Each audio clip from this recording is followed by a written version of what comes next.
Yananainai, yananainai, yananainai, yananainai,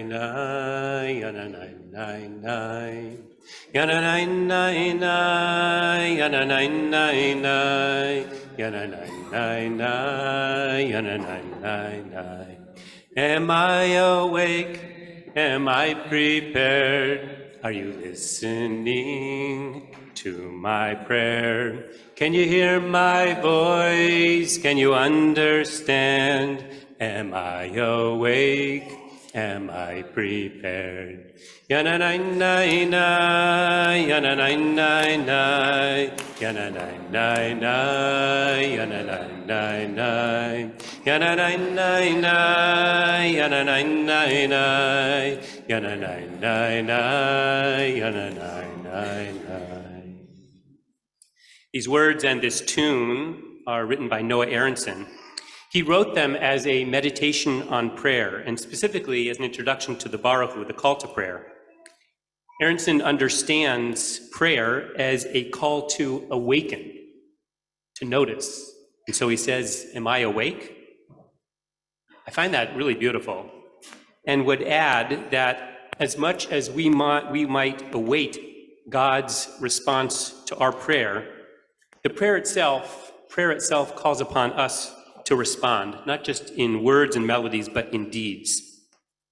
This tune and this idea come to mind this morning as a way to frame some thoughts I'd like to share with you.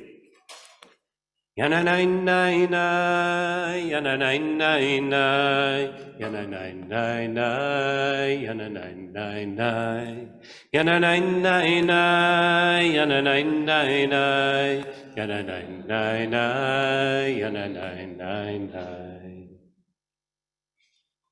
The scope of the destruction in Turkey and Syria is almost beyond comprehension. The death toll is in the tens of thousands. Days after the 7.8 earthquake, there were still miracles happening with people being pulled from the rubble found alive. But today, these are few and far between. Can you hear my voice? No longer can their voices be heard. Now, in addition to caring for the dead, attention is turned to providing for the living, to the millions who are left in bitter cold and without shelter. Infrastructure and property are decimated. Utilities are cut off. Whole neighborhoods are destroyed. Apartments flattened.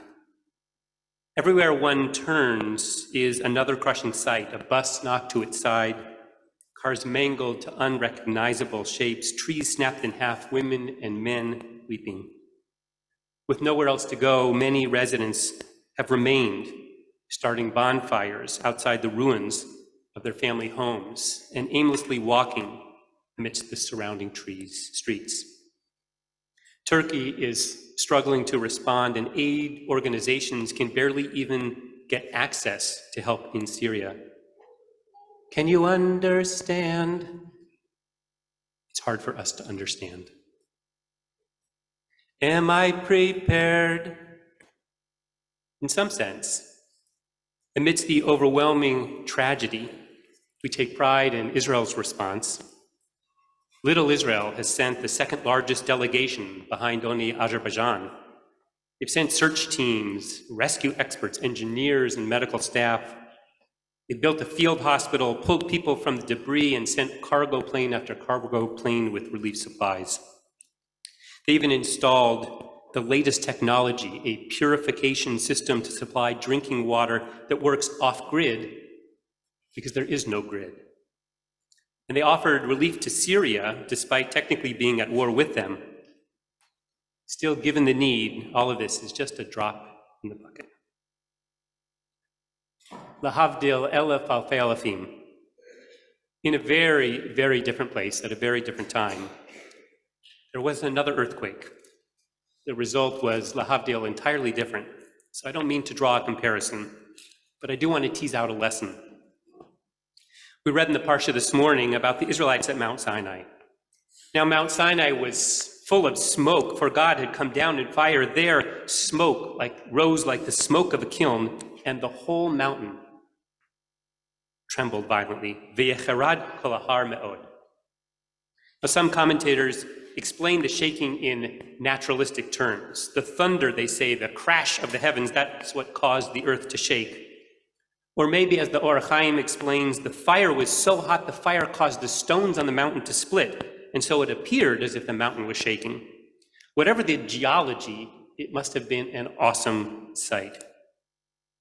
Not surprisingly, it wasn't only the mountains that shook. We read, and a very loud blast of the shofar went out, and all the people that were in the camp, they trembled. V'yecharad kol ha'am. The people were charedim. They were shaking. They were shaking because the ground were shaking, and probably they were shaking in fear. A midrash, though, understands the scene very differently. They say that the Israelites were sleeping when the shaking started. And that's understandable. After fleeing Egypt, they had been wandering in the desert for 50 days. Now they could finally catch their breath. They slept at Sinai.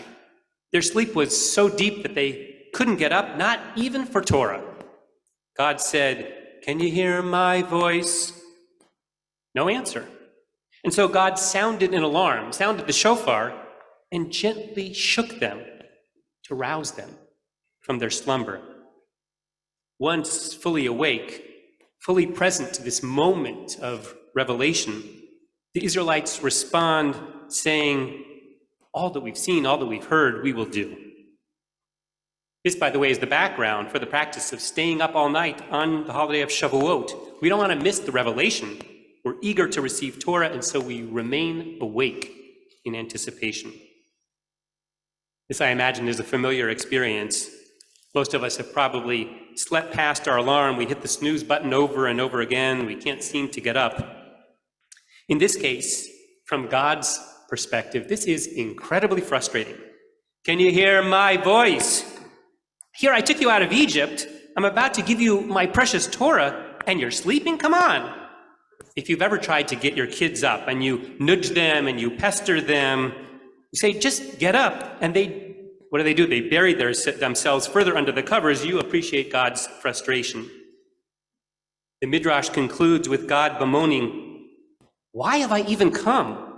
When there's no one here, I called and there's no one to answer. Madua bati ve'ein ish karati ve'ein oneh." Now, God is saying here, wake up. Why are you asleep? And again, so let me pause to clarify, because I'm not suggesting that an earthquake should be God's way of getting people's attention. Instead, my point is that here at the pinnacle of Sinai, even before the Torah was actually given, even before hearing its words, the Israelites learned its central teaching, that we are called upon to awaken our lives and to live our lives with wide open eyes. We are called upon to awaken to live our lives with eyes wide open. We are called upon to answer, "I am awake." Called upon to answer, "Hineni, I am prepared." You see, sometimes we sleep through life. Or perhaps, knowing what we will face in the day, we simply pull the covers over our heads and we bury ourselves deeper and deeper, saying, "I'm not getting up." I know that's what I want to do sometimes when I'm bombarded by day after day of horrible news, or simply by the sheer volume of the stuff to do. But of course, that's not the answer. At its core, Judaism is an alarm clock, that shofar. The mitzvot gently shake us out of our routine, out of obliviousness, out of indifference, out of complacency. Rabbi Jonathan Slater, in his book Mindful Jewish Living, explains it this way: commandments continually call us to attention. We cannot sleep the day away, since we're charged to engage with productive work to the best of our ability. Sheshet yamim taseh malacha. We cannot spend all of our time at work, however, since we must stop to observe Shabbat. Uv'yom hashvi'i Shabbat be'nafash. When we work, we rightly expect to earn fair wages. When we employ others, we must pay fair wages. The money we earn is ours to use, but not in its entirety. We are also obligated to give money to the poor, to pay to keep up the community.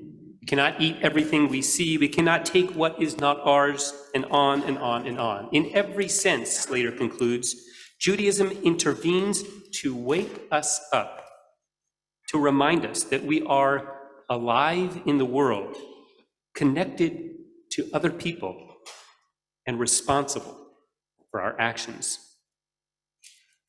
You see, the mitzvot interrupt us, and they call upon us to pay attention, to live fully and mindfully, lest we think that living a path of observance leads us to turning inward, that it's a way to empty our minds and remove us from the world. Slater writes, mindful attention to all of life has helped me know great compassion for other people, for their suffering, and also an expansive love for other people, for their dogged will to make a meaningful life.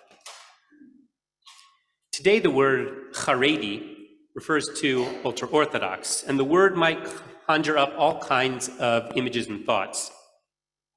But those are all probably quite different from the first Haredim, the first Shakers and Quakers, the Israelites. For them, the point was not to be strict in matters of Jewish law or to live in an isolated, self-imposed ghetto. Rather, it was to be awakened to life, to respond to the call of Sinai, to live in awe of God, in love of man, and in the process, to uncover and lift up divine sparks, even or especially in the brokenness of our world. The world desperately needs this kind of Haredi. We cannot bear the thought of God saying, "Why did I even bother to come if no one is awake?" Hearing the echo of Sinai, let us, like our Israelite ancestors, arise and say, "All that we have heard we will do. I am awake. I am prepared." Am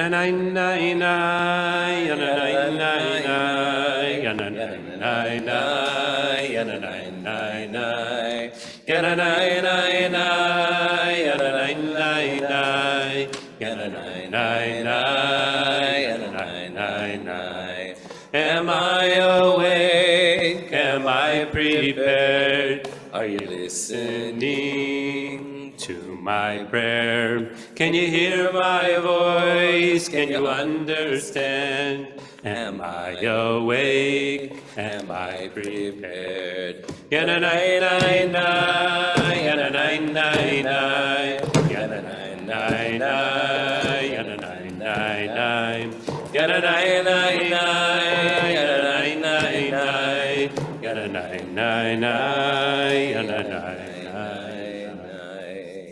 Shabbat Shalom. Into you. Amud 155, page 155.